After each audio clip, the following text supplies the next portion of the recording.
Bonjour et bienvenue sur ma chaîne. Donc aujourd'hui je vais vous faire la présentation du Titan 2.0 de chez LBX. Donc c'est une marque qui est très peu connue et peu distribuée en France.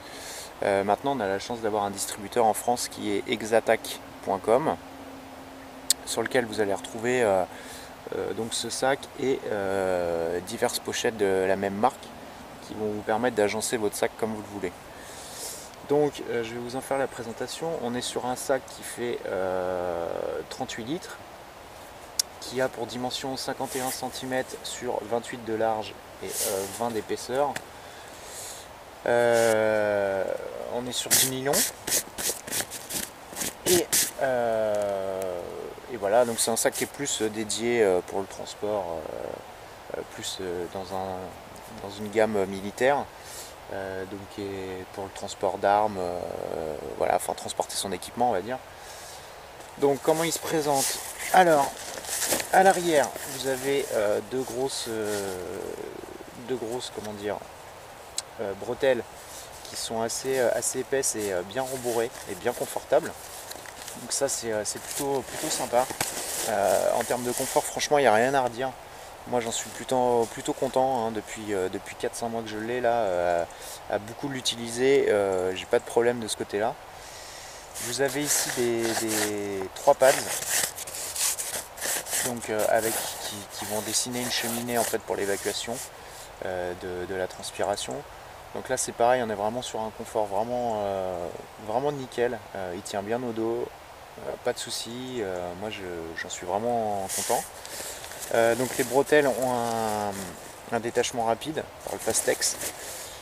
On a une petite ceinture pectorale, voilà. On n'a pas de ceinture ventrale, donc ça j'y reviendrai à la fin dans mon Rotex, mais c'est un peu dommage.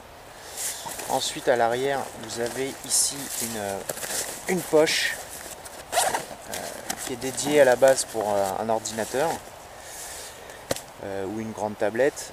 Bref, ce qui est pas mal, c'est qu'ici vous avez un retour qui tient par des velcro, qui va venir caler en fait votre ordinateur suivant sa longueur, ce qui va éviter qu'il vienne taper par terre lorsque vous avez posé votre sac. Ça c'est plutôt bien vu. Éventuellement si vous ne voulez pas mettre d'ordinateur, vous pouvez l'enlever et rajouter des choses hook and loop, ou l'enlever complètement, enfin, c'est vous qui voyez. Donc vous avez la même chose des deux côtés, hein, ce qui permet, c'est un côté traversant, donc gaucher ou droitier, voilà, vous pouvez l'ouvrir. Donc c'est pas une poche à eau, malheureusement vous n'avez pas de sortie pour le tube d'hydratation, donc il faudra oublier tout ce qui est poche à eau. Ensuite sur le côté vous avez une poche dans laquelle vous allez pouvoir ranger par exemple des gants.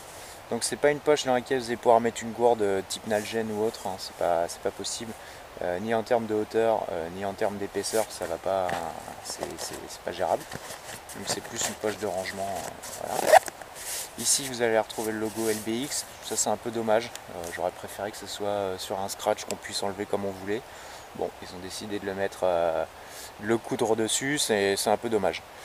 Ici vous allez retrouver un petit retour de sangle pour éventuellement mettre des mousquetons. Ici vous allez retrouver 3 rangées de passants mollis horizontales et 5 rangées de passants mollis verticales, ce qui va vous permettre d'ajouter des poches ou des pochettes. Comme vous le voyez, la poche supérieure ne vient pas empiéter sur l'endroit où il y a les passants mollis, donc ce qui fait que les deux poches ne se gêneront pas, ça c'est plutôt bien vu. Vous avez une poignée ici qui est une simple sangle, hein, rien d'exceptionnel, une sangle qui a été repliée sur elle-même et recousue. Bon, voilà, ça fait le boulot et pas de problème. On est quand même sur quelque chose de propre, hein, au niveau tout ce qui est finition, couture et autres. On est vraiment sur quelque chose de bonne facture, il n'y a pas de souci. Ici vous allez retrouver une petite pochette filet tenue par des scratchs, donc traversantes.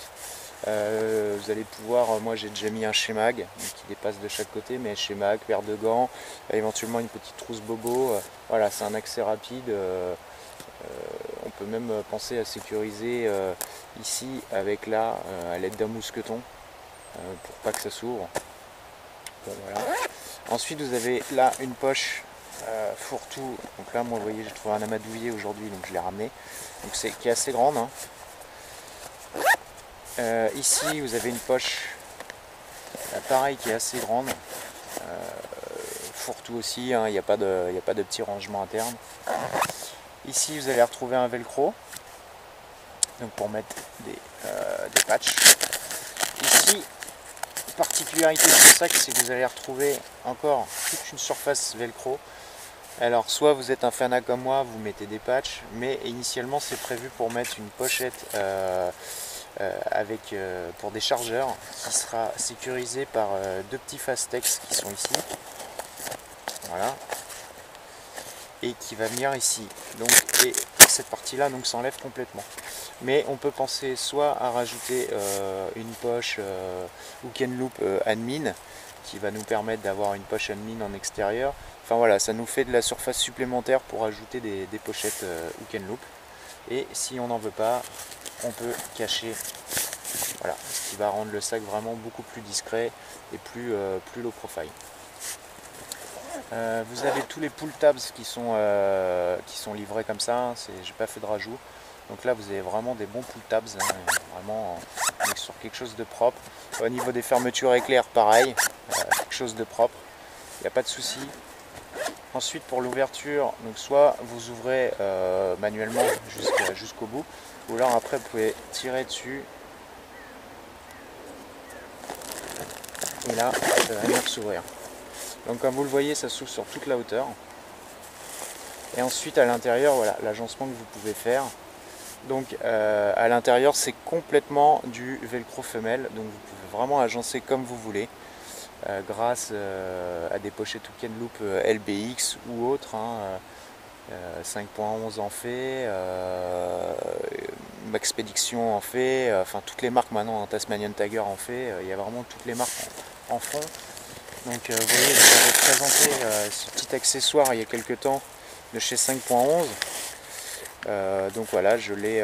Donc si vous voulez le voir, hein, il y a dans mes vidéos, ça y est, je sais plus le nom, malheureusement. Mais voilà. Par exemple, moi je l'ai réutilisé ici pour pouvoir faire tenir ma gourde. Donc, vous voyez, ça tient parfaitement, il n'y a pas de problème. Ensuite, voilà, j'ai différents kits, un petit kit bobo, un petit kit corde. Donc vous voyez l'avantage des pochettes LBX, c'est que vous avez des fenêtres transparentes, ce qui vous permet de voir ce que vous avez à l'intérieur. Donc ça c'est presque mieux qu'une identification, puisque là vraiment vous avez un visuel de ce que vous avez à l'intérieur. Ici ma popote, ça c'est aussi une pochette LBX, donc là je vais avoir tout ce qui est un peu plus kit feu, etc. Outils, bref, enfin outils, quelques petits outils. Voilà, l'avantage c'est que voilà, par exemple, le Eldris, hop, vous le prenez, vous le rangez, c'est plutôt sympa. Et de l'autre côté, ça se présente comme ça, donc vous avez deux poches filet mèche, et en haut vous avez encore une bande de velcro. Voilà, donc vous voyez, moi j'ai mis des light and white sur la longueur, donc on peut en mettre 3. Ça c'est assez pratique pour attraper rapidement les petits items, même quand il est juste ouvert comme ça. Ça c'est plutôt sympa.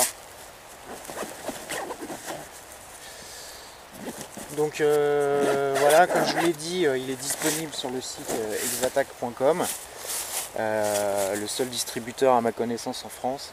Donc on est sur un prix de 260 €. Mais on est vraiment sur un produit de vraiment bonne qualité. Il y a plusieurs couleurs. Là ici c'est la couleur masse grey. Vous avez kaki, vous avez noir, je crois même qu'il y a en multicam. Bref, il y a différentes couleurs, je vous laisserai aller voir sur le site. Il y a également différentes pochettes disponibles sur le site. Donc ça c'est plutôt bien, comme ça vous permet d'agencer tout de suite votre sac. Après, les points noirs pour moi, ça se trouve vraiment dans le dos, c'est-à-dire l'absence de ceinture ventrale. Ça c'est un peu dommage parce que bon, très sincèrement, sur un sac de 38 kg, enfin 38 litres pardon, j'aurais aimé avoir une ventrale ou au moins la possibilité de mettre une ventrale.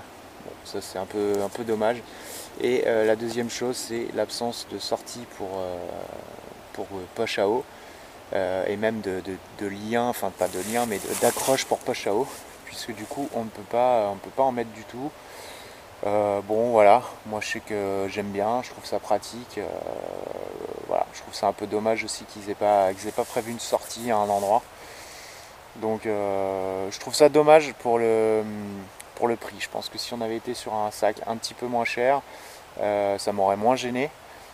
Sur un sac à 150, 180 euros, très sincèrement, ce genre de petits détails m'aurait moins gêné. Là, ça me dérange un peu plus.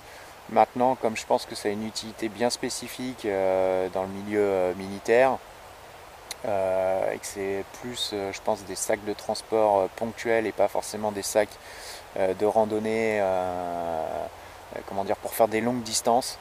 Je pense que c'est pour ça que c'est le genre d'accessoires qui n'ont pas été mis en place. Voilà, bah écoutez, j'espère que ça vous a plu. Je vous invite à me poser des questions si besoin en dessous de la vidéo. Et puis je vous dis à bientôt pour d'autres vidéos. Merci, au revoir. Bon, bah, en espérant que ça